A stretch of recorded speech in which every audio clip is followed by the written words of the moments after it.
Пак сме тук пред сградата на убийците. Ти го казваш. Сградата на убийците, къде не им пука за нищо. Не им пука за нищо. Първо да кажем, да изказваме, защото ние сме хора и да изкажем съболезнования към семейството на Патарински, защото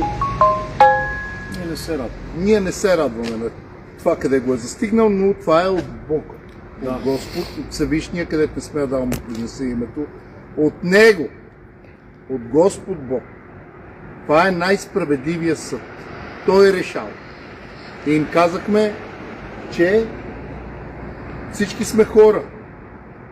Но те казаха, че няма незаменими хора и скоро време ще си има нов директор на БАП.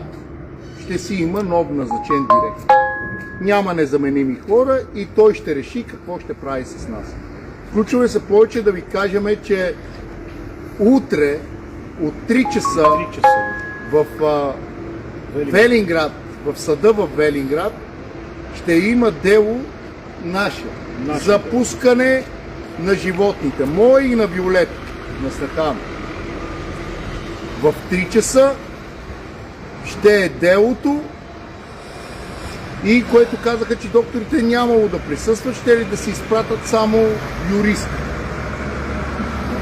Само юристката ще дойде. Но в крайна сметка да заповядат и те са хора. Те казаха, че 14 човека са или 16 човека са се качвали горе на ферми, комисия, което абсолютно не е вярно.